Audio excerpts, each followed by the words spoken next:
Hello all, I just thought I'd record a quick video on setting up Blackboard Collaborate Ultra for reoccurring sessions in a Blackboard module. So this is how I'm going to set up my modules for the forthcoming weeks so that my students can access Blackboard Collaborate and the online classroom spaces via my module shells.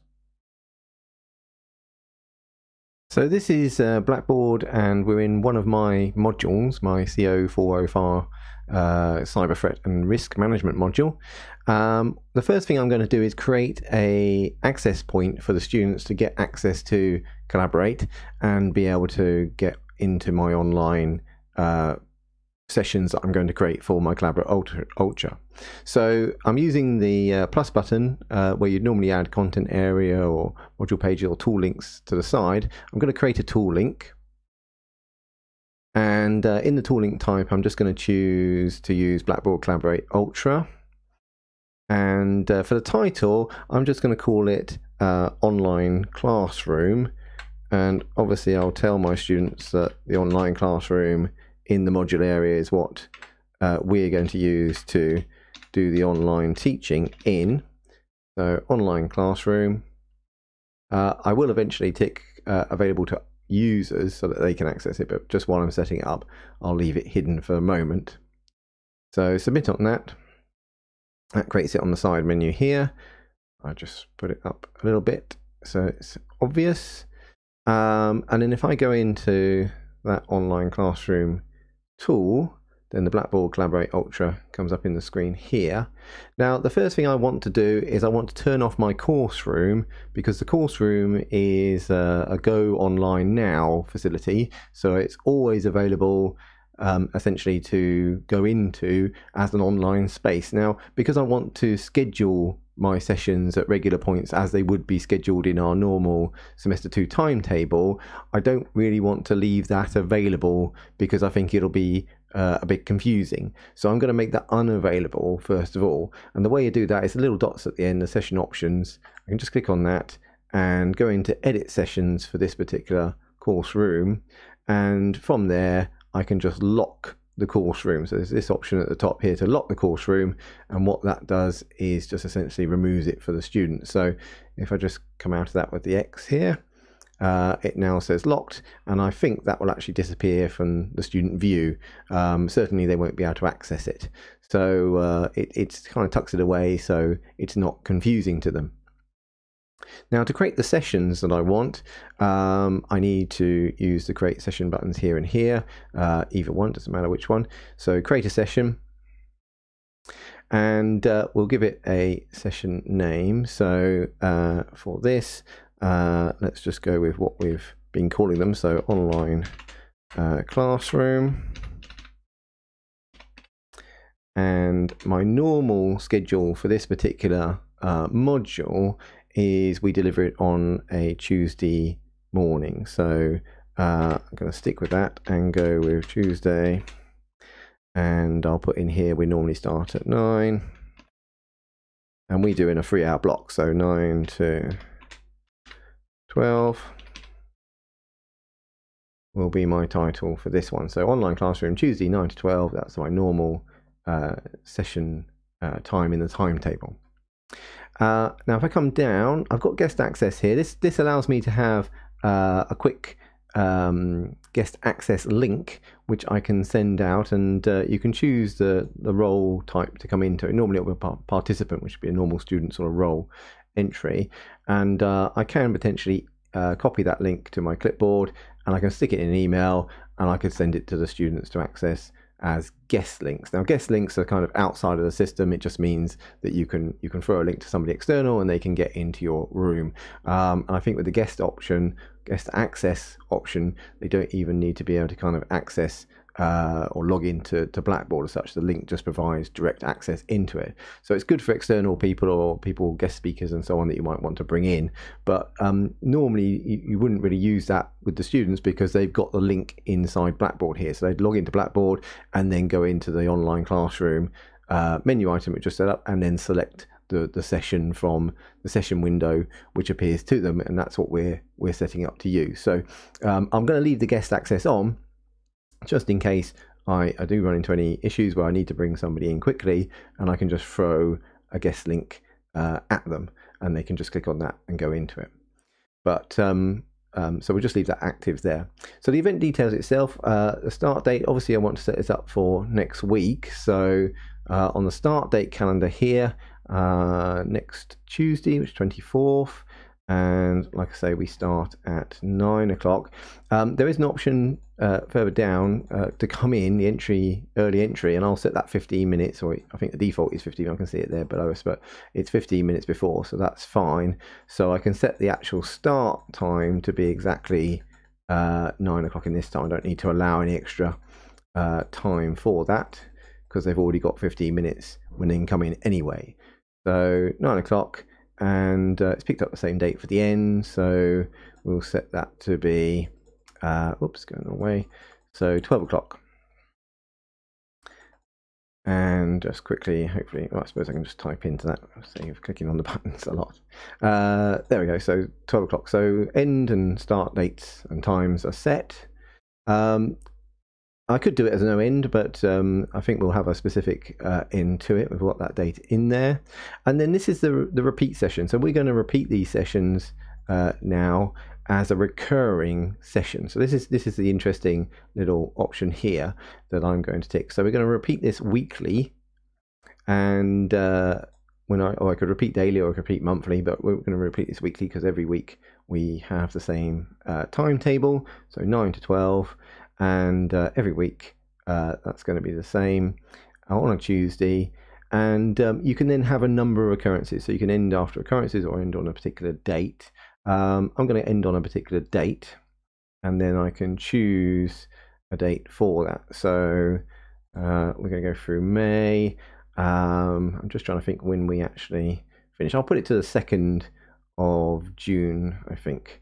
I think that's around week 15 there. So that goes all the way through. Of course, that will include the Easter time as well. But for my mind, having a few sessions there, whether I use them or not, is really up to me and communicating with students. But at least the sessions are kind of there, available. If I need to go and use them, they're all set up in one go. I really didn't want to kind of mess around too much, creating individual sessions en masse, one individually, one at a time. So this repeat sessions tool I thought was really useful, and that's why I'm kind of sharing it, because I think just do repeat sessions once you've got your session time set up as we would have it in our timetable. Simply just use it to repeat, and it's all done, really, job done in one easy menu. So early entry, 15 minutes before is good. So if students do get in, or they're a bit worried about coming in and being there on time, then it allows them to set up a little bit early. You can do sort of 30 minutes, 45 minutes if you really want to be massively flexible. I think 15 is probably reasonable for most things.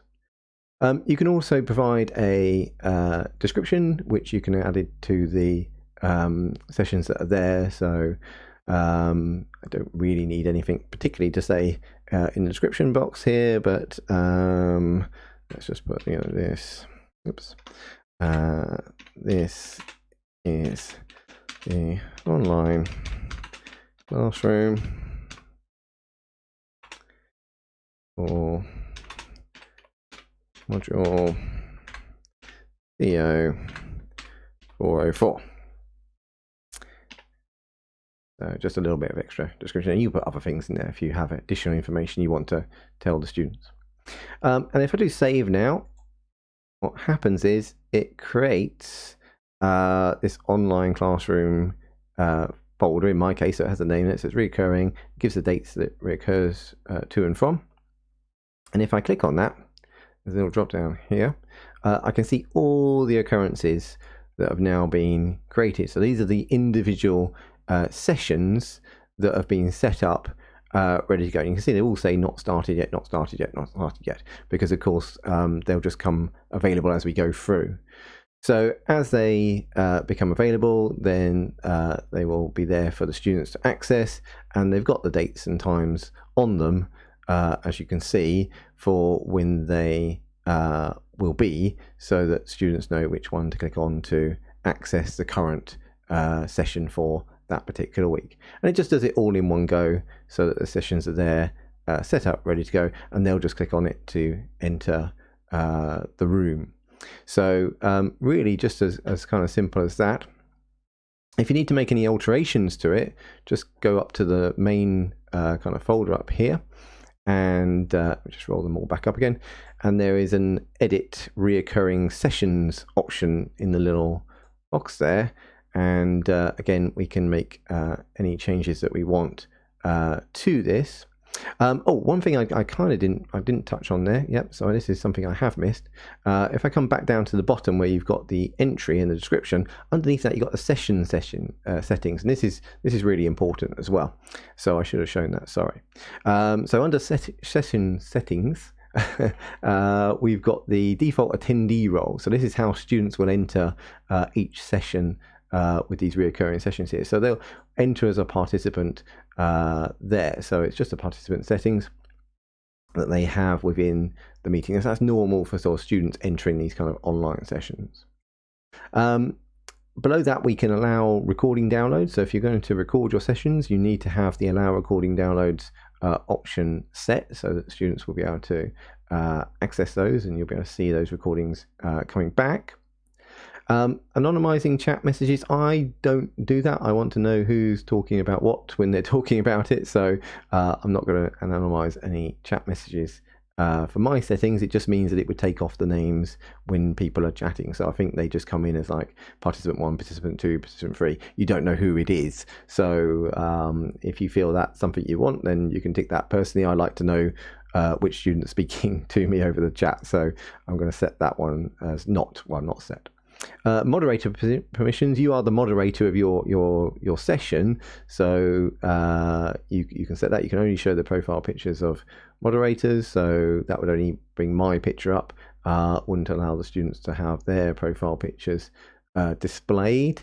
I don't think that's something I particularly need to do, so I'm going to leave that unticked for mine. Participants, these are students coming in, so I'd want them to be able to share their audio so that I can hear them.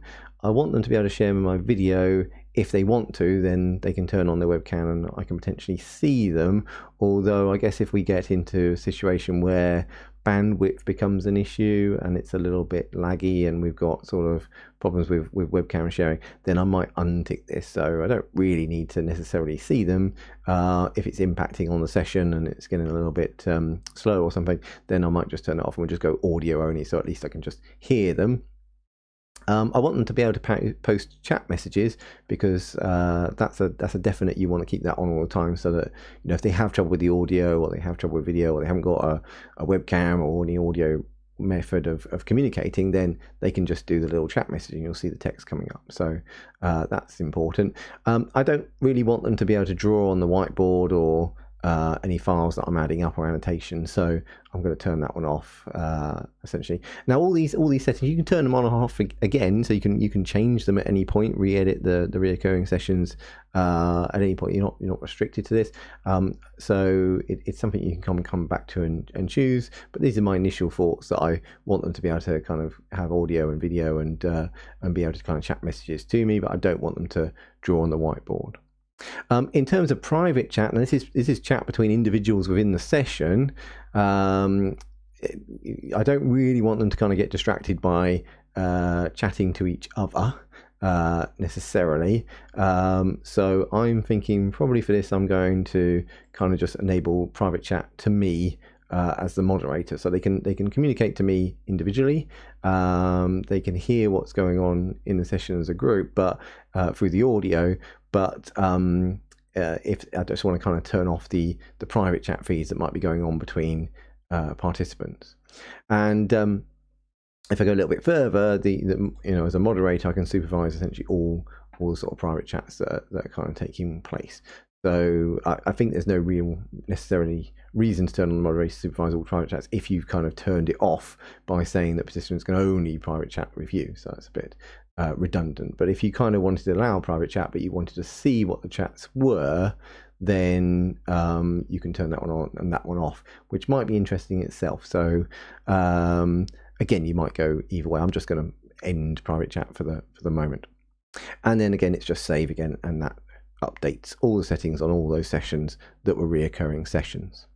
And that's it. So they're all set up, ready to go. Obviously, I need to communicate to the students to say online classroom, and then choose the appropriate session for the week that we're on. And obviously, they need to be there 15 minutes before the 9 o'clock, or up to 15 minutes before, just to get themselves in and settled within the system.